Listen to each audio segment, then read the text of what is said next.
வணக்கம். தீபாவளி ஸ்பெஷல் ரெசிப்பியில் இன்றைக்கி நம்ம ஒரு ஸ்வீட் ரெசிப்பியை தான் பார்க்க போகிறோம். டேஸ்டியான திரட்டுப்பால். திரட்டுப்பால்ன்றது எல்லாருக்குமே பிடிச்ச ஒரு இனிப்பு வகை தான். ரொம்ப ஈஸியாகவும் டேஸ்டியாகவும் இருக்கக்கூடிய இந்த திரட்டுப்பால் எப்படி செய்யறது, இது செய்யறதுக்கு என்னென்ன தேவையான பொருட்கள்ன்றதை வாங்க வீடியோக்குள்ளே போய் பார்க்கலாம். இந்த திரட்டுப்பால் செய்யறதுக்கு குறைஞ்சது 1 மணி நேரமாவது ஆகும். அதனால் இதோட ரெசிபி செய்கிறப்போ ரொம்ப கேர்ஃபுல்லாக பக்கத்தில் நின்று இதை செய்யணும். இப்போ திரட்டுப்பால் செய்யறதுக்கு பசும்பால் தான் இதில் செஞ்சோன்னா டேஸ்ட் ரொம்ப நல்லாயிருக்கும். 1 லிட்டர் அளவுக்கு திக்கான பசும்பால் எடுத்து அதோட 3/4 கப் அளவுக்கு சர்க்கரை சேர்க்கணும். சர்க்கரைக்கு பதிலாக நம்ம நாட்டு சர்க்கரை, வெல்லம், கருப்பட்டி இது மாதிரி எது வேணாலும் சேர்த்துக்கலாம். நான் இன்றைக்கி நாட்டு சர்க்கரை தான் எடுத்திருக்கேன்.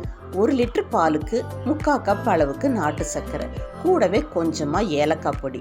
இவ்வளோ தான் இது செய்யறதுக்கு தேவையான பொருட்கள். முதல்ல இது மாதிரி மண் சட்டி எடுத்துக்கிட்டு அதில் 1 லிட்டர் பாலை ஊற்றி நல்லா வத்த காய வைக்கணும். நீங்கள் எவர்சில்வர் பாத்திரத்தில் செய்கிறத விட மண் பாத்திரத்தில் செஞ்சிங்கன்னா இதோட டேஸ்ட் ரொம்ப டிஃப்ரெண்ட்டாக இருக்கும். அது சாப்பிட்றப்ப நீங்களே ஃபீல் பண்ணுவீங்க.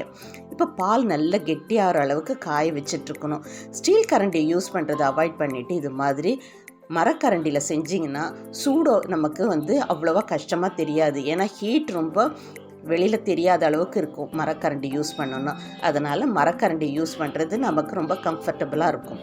இப்போ அது பால் வற்றி 1/4 லிட்டர் ஆன அளவுக்கு அடுத்தது நம்ம எடுத்து வச்சுருக்க நாட்டு சர்க்கரையை இதில் சேர்த்துடலாம். நாட்டு சர்க்கரை சேர்த்த உடனே அடிப்பிடிக்க ஆரம்பிக்கும். அதனால் இந்த ஸ்டேஜில் கைவிடாமல் நல்லா கிளறிக்கிட்டே இருக்கணும். இப்போ ஏலக்காய் பொடியும் இதில் சேர்த்தாச்சு. இந்த ஸ்வீட்டுக்கு நெய்யோ வேறு எந்த ஒரு ஐட்டமும் சேர்க்க வேண்டிய அவசியம் இல்லை. பால், இனிப்புக்கான சர்க்கரை, அது நம்ம வெல்லத்தையும் யூஸ் பண்ணிக்கலாம், இல்லை இது மாதிரி நாட்டு சர்க்கரையிலையும் செய்யலாம். இப்போ இது எல்லாம் சேர்த்து நல்ல திக்கான பதம் வர்ற அளவுக்கு கைவிடாமல் கிளறிக்கிட்டே இருக்கணும். இந்த ஸ்வீட் செய்கிறப்போ நம்ம வேறு எந்த வேலையும் செய்ய முடியாது. பக்கத்தில் நின்றுட்டு நம்ம செஞ்சோன்னா தான் இது கரெக்டான ப்ராசஸில் இருக்கும். கொஞ்சம் நம்ம கேர்லெஸ்ஸாக இருந்துட்டோன்னா கூட அடி பிடிச்சிடுச்சுன்னா அதோட டேஸ்ட் மாறிடும். அதனால் பக்கத்துலேயே இருந்து இந்த ஸ்வீட்டை நம்ம ரெடி பண்ணிடலாம். இப்போ இந்த பால் நல்லா வற்றி வந்துடுச்சு. இது நல்ல திக்கான பதத்துக்கு வந்துடுச்சு பாருங்கள். பால் கொஞ்சம் திரிஞ்ச மாதிரி தான் இருக்கும். அடுத்தது இதில் நல்லா நம்ம கிளறிக்கிட்டே இருக்கிறப்பவே இது ஒட்டாமல் பதத்துக்கு வந்துடும். இப்போ இதில் இருக்க நீர் சத்து மொத்தமும் வத்துற அளவுக்கு நம்ம இதை சுண்ட வைக்கணும். இந்த நீங்கள் ஸ்டேஜில் கைவிடாமல் இதே மாதிரி சைடில் இருக்கிற அந்த திரட்டுப்பால்லாம் எடுத்து சென்டரில் கலெக்ட் பண்ணி எடுத்து வச்சுக்கணும். இப்போ பார்த்தீங்கன்னா ஆல்மோஸ்ட் இந்த டிஷ் ரெடி ஆகிடுச்சு.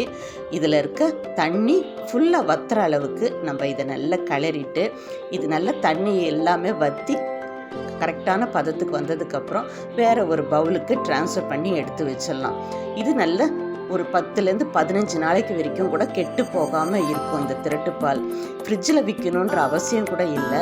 நீங்கள் வெளியில் வச்சா கூட இந்த ஸ்வீட் கெட்டு போகாமல் தான் இருக்கும்.